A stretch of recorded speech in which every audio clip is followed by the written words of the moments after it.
नमस्कार दोस्तों, हर हर महादेव। जैसा कि आपको पता है, सावन मास चल रहा है। बहुत ही पवित्र दिन चल रहे हैं। सब लोग भगवान शिव की आराधना करते हैं। इस सावन मास के दौरान हम जो भी कार्य करते हैं, जो भी उपाय करते हैं, हमें उसका करोड़ों गुना होकर मिलता है।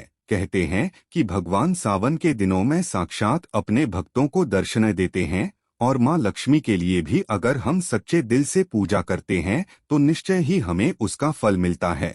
गुरुजी कहते कि इस सावन मास के दिनों में हमें निश्चय ही घर के मेन गेट पर एक घी का दिया जरूर जलाना चाहिए।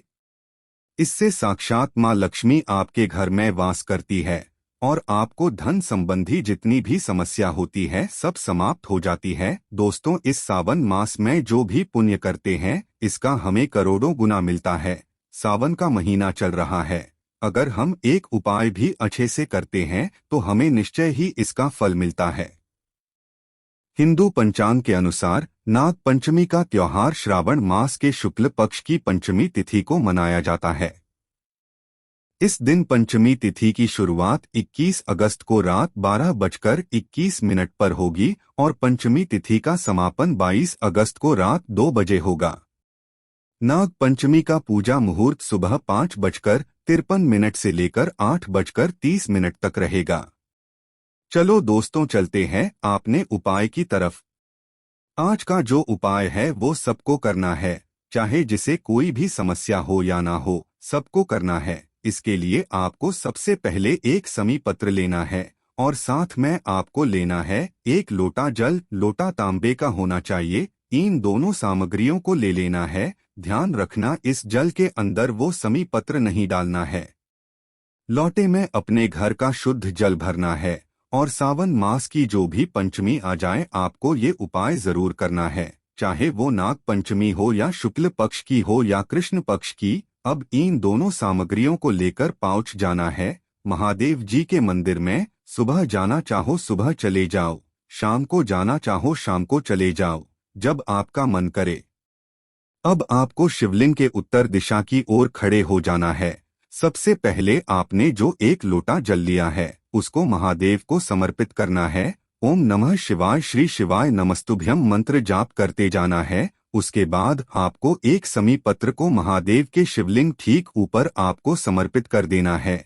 आस्तिक मुनि का नाम लेकर आपको समर्पित करना है।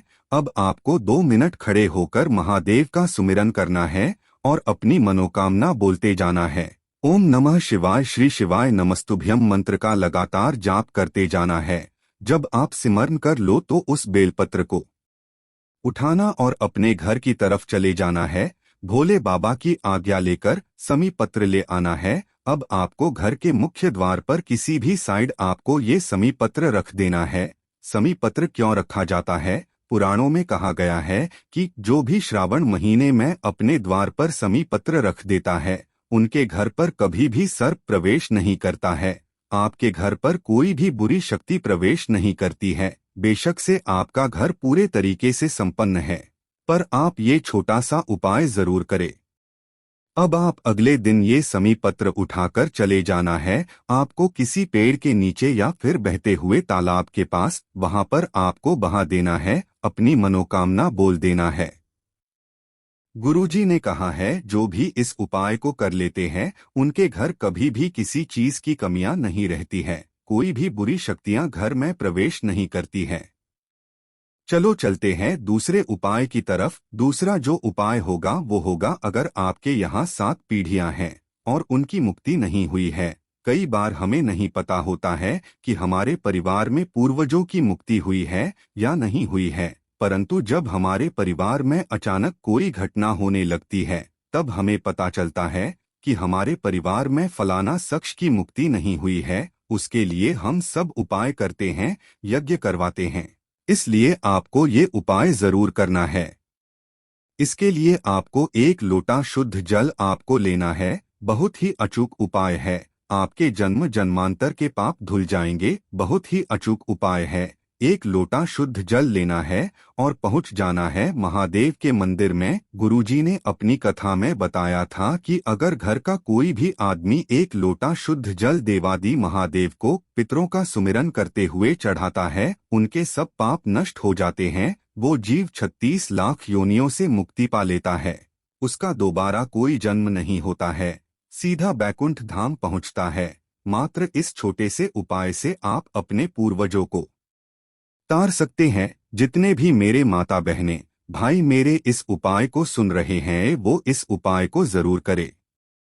अब चलते हैं तीसरे वाले उपाय की तरफ। तीसरा जो उपाय होगा वो भी पितरों के लिए होगा। आप सबको पता है कि हमारे जीवन में पितरों का बहुत ही योगदान होता है। घर की उन्नति के लिए, घर में सुख शांति और समृद्धि बनाए रखने के लिए, घर की तरक्की के लिए, नौकरी के लिए, सभी चीजों के लिए आपके पितर देवता ही आपका जिम्मेदार होते हैं। अगर आपके पितर देवता आपसे नाराज है तो आपके घर की तरक्की कभी भी नहीं हो सकती है। चाहे आप लाख कोशिश कर लो, वो काम नहीं होगा, क्योंकि आपके पितर देवता आपके साथ नहीं हैं। तब आपको ये वाला उपाय सावन मास की कोई भी पंचमी के दिन ये उपाय कर लेना है। इस उपाय के लिए आपको सबसे पहले 2 लोटे जल लेना है। लोटा तांबे का होना चाहिए। दोनों लोटों में आपको अलग अलग जल लेना है। उसके बाद आपको पहुंच जाना है महादेव के मंदिर में, शिवलिंग के पास। ध्यान से सुनना, अगर आपके परिवार में कोई भी व्यक्ति अधोगति में चला जाता है, अधोगति मतलब जिसका समय ना आया ही, एक्सीडेंट वगैरह हुआ हो, या फिर कुंवारी अवस्था में चला गया हो, मर गया हो, या गर्भ में मर गया हो, या फिर गर्भ से बाहर आते ही मर गया हो, तब आपको ये वाला उपाय जरूर करना है। मात्र 2 लोटे का उपाय है। शिव जी के मंदिर जाना है। सुबह जाना चाहो सुबह चले जाओ, शाम को जाना चाहो शाम को चले जाओ। जब आपका मन करे तब जा सकते हो। जिस मंदिर में ऊपर जो कलश लगा होता है उस वाले मंदिर में जाना है और दोनों लोटों को हाथ में लेकर उस लोटे में डाल देना है। ओम नमः शिवाय, श्री शिवाय नमस्तुभ्यम का सुमिरन करते हुए दोनों लोटे जल डाल देना है। मात्र पंचमी के दिन इस उपाय को करना है। इस उपाय से ये होगा कि आपके परिवार के जो भी पितर हैं वो सर्प योनि से मुक्त हो जाते हैं। कोई भी प्रेत योनि में नहीं भटकते हैं, प्रेत योनि से तर जाते हैं। पूज्य गुरुजी के ये सब उपाय मात्र श्रावण मास की पंचमी तिथि के दिन किए जाते हैं। जैसा गुरुजी ने कथा में बताया था वैसा ही आपको समझाया है। अगर आप ये सब उपाय करते हो तो आपके घर पर हमेशा खुशहाली बनी रहेगी। आपके घर पर कोई भी बुरी शक्तियां प्रवेश नहीं करेंगी। आप ये उपाय जरूर करें। छोटा सा उपाय आप ये जरूर उपाय करें।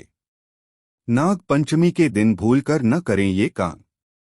1. इस दिन भूमि की खुदाई करना या खेत में हल चलाना बहुत अशुभ माना जाता है, इसलिए ऐसा करने से सख्त परहेज करना चाहिए। इसके अलावा साग भी नहीं तोड़ना चाहिए।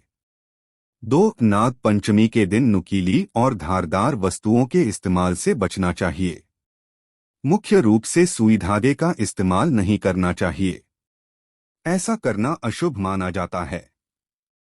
3. चूल्हे पर खाना बनाने के लिए तवा और लोहे की कढ़ाई का उपयोग नहीं करना चाहिए, ऐसा करने से नाग देवता को कष्ट हो सकता है। 4. नाग पंचमी के दिन किसी के लिए अपने मुख से कोई गलत शब्द न निकालें, यह बेहद गलत माना जाता है। अगर आपको हमारी ये वीडियो पसंद आए तो हमारे चैनल को सब्सक्राइब जरूर करें। हर हर महादेव, ओम नमः शिवाय।